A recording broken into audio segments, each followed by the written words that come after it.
حضرت موسیٰ علیہ السلام کا زمانہ مبارکہ ہے.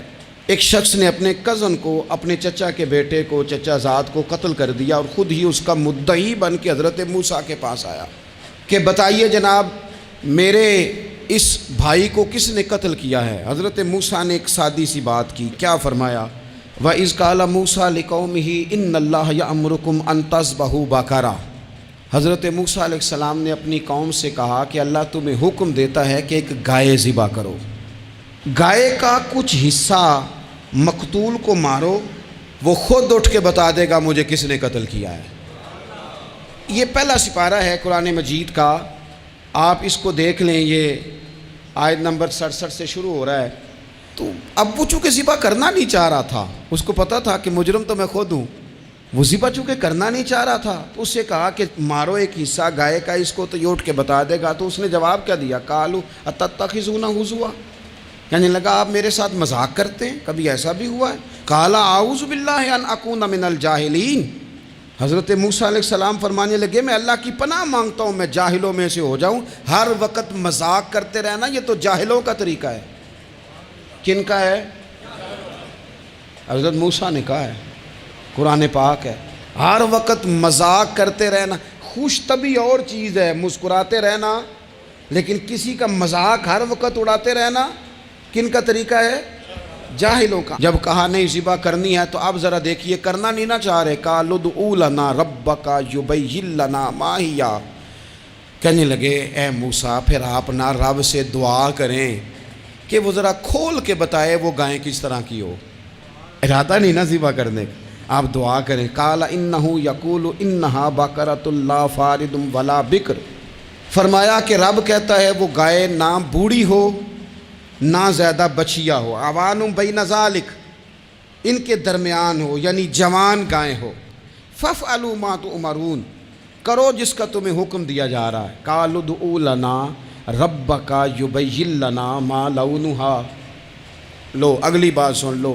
کہنے لگے آپ دعا کریں رب سے کہ وہ کھول کے بتائے اس کا رنگ کس طرح کا ہو، رنگ بتائیں کس طرح کا ہو. قال انہ یقول انہا بقرۃ صفراء. فرمایا رب فرماتا ہے کہ صفراء رنگ کی ہو، یعنی گہرے زرد رنگ کی ہو. یہ رب فرماتا ہے اس طرح کی گائے ذبح کرو. فاقع لونھا تسر الناظرین، اور جب کوئی اسے دیکھے تو اسے اچھا بھی لگے، آنکھوں کو اچھی لگے وہ گائے، اس طرح کی گائیں ذبح کرو. لو اتنی باتیں بتا دی. قالوا ادع لنا ربک یبین لنا ما ہی، کہنے لگے نہیں آپ پھر دعا کریں اللہ ذرا کھول کے بتائے گائیں کس طرح کی ہو. ان البقرہ تشابہ علینا، ہمیں ذرا گائیں پر شبہ پڑ گیا ہے کس طرح کی ذبح کرنی چاہیے. وَإِنَّا انشاءاللہ لمہتدون، اگر اللہ نے چاہا تو ضرور ہم ہدایت پا جائیں گے. پھر اللہ تعالیٰ نے فرمایا کہ قال انہ یقول انہا بقرۃ لا ذلول تثیر الارض، گائیں اس طرح کی ہو کہ وہ کبھی کھیتی میں نہ چلائی گئی ہو، یعنی اس کو کبھی کام نہ اس سے لیا گیا ہو. بیل کو لوگ لگاتے تھے نا، جو کام آج ٹریکٹر سے لیا جاتا ہے وہ گائے بیل سے لیا جاتا تھا. تو وہ کھیتی باڑی کے کام نہ اس کو لگایا گیا ہو. ولا تسقی الحرث، اور نہ اس سے پانی نکالا گیا ہو، نہ کھیت چلانے ہل چلانے میں لگائی گئی ہو. اور وہ جو کنواں ہوتا تھا جس کے گرد گائیں گھومتی تھی، تو کہا وہ بھی کام اس نے نہ کیا ہو گائے نے. مسلمۃ لا شیۃ فیہا، وہ ہر عیب سے پاک ہونی چاہیے. قالوا الآن جئت بالحق، اب کہنے لگے اب آپ صحیح بات لے کے آئیں، اب سوال ختم ہو گئے نا. کہنے لگے اب آپ بات فذبحوہا، انہوں نے ذبح کر دی. وما کادوا یفعلون، پر ایسا کرتے نظر آتے، لگتا نہیں تھا کریں گے ذبح پر ذبح. اچھا یہ گائیں پھر ملی کیسے؟ امام خازن کہتے ہیں کہ ایک نیک آدمی تھا، تو اس کا آخری وقت آ گیا، تو اس کے پاس جو کل جمع پونجی تھی وہ ایک بچیا تھی، گائیں کی بچی، بچیا ویڑی، اس کے پاس وہ ایک بچیا تھی صرف. تو اس نے اس طرح کیا کہ اس کی گردن پر ایک مہر لگائی، اللہ کے نام پر بطور امانت اس نے اس کو جنگل میں چھوڑا. کہا یا اللہ میرا بیٹا ایک ہی ہے، وہ بھی چھوٹا ہے، اس کی حفاظت کرنا اور میرے بیٹے کو پہنچا دینا. بچہ بالغ ہو گیا. اس کی ماں نے کہا بیٹا جو امانتیں رب کے پاس رکھوائی جائیں نا ان میں خیانتیں نہیں ہوا کرتی، جا کے جنگل میں آواز دے تیری گائے واپس آ جائے گی. اس نے جا کے جنگل میں آواز دی کہ وہ جو میرے باپ نے امانت رکھوائی تھی وہ کدھر ہے؟ وہ نشان لگی ہوئی گائیں دوڑتی ہوئی اس کے پاس آئی۔ واللہ خیر الرازقین، جب رب بندوبست کرے، جب اللہ بندوبست کرے تو پھر معاملہ اور ہوتا ہے۔ وہ گائے آ گئی۔ اب اس نے کیا کیا اس نوجوان نے کہ وہ گائے گھر لایا، ماں سے آ کے کہا کہ اماں یہ تو اللہ نے فضل کر دیا۔ ماں کہنے لگی پتر حالات ہمارے خراب ہیں، منڈی میں لے جا اسے بیچ دے، لیکن سودا میری مرضی کے بغیر طے نہ کرنا۔ کس کی مرضی کے بغیر؟ کس کی؟ اماں کی مرضی۔ اور سنو یار، تھے کچھ لوگ جن کو لوگوں نے تانے بھی دیے کہ تم ماں کے پیچھے لگ گیا ہے، لوگوں نے بڑا کچھ کہا، پر جو ماں کی مرضی پہ لگیں ناکام نہیں ہوتے زندگی میں۔ یہ دیکھو ماں کی مرضی پہ لگا۔ اس کی قیمت کتنی تھی گائے کی؟ بڑی مہنگی تھی، پر 3 دینار کی تھی۔ منڈی میں لے گیا، 3 دینار اس کی قیمت لگ گئی۔ تو ماں نے کہا تھا میری مرضی کے بغیر سودا نہ کرنا۔ اب بچے تو نہیں نا مانتے، اماں کو کیا پتا باہر بزنس کیا ہے، لین دین کیا ہے، پر ماں نے کہا تھا میری مرضی۔ بندہ دے رہا ہے اسے 3 دینار، اس نے کہا جی میں نے طے تب کرنا ہے، ڈن تب کرنا ہے، پہلے اماں سے پوچھنا ہے۔ گھر جا کے اماں سے پوچھا، اماں کہنے لگی دے دے۔ واپس آیا تو اس نے کہا کہ میں 6 دینار دیتا ہوں پر میری شرط ہے، ماں سے نہیں پوچھنا۔ اس نے کہا تو 12 بھی دے، ڈن تب بھی ہونا ہے جب اماں نے کہنا ہے۔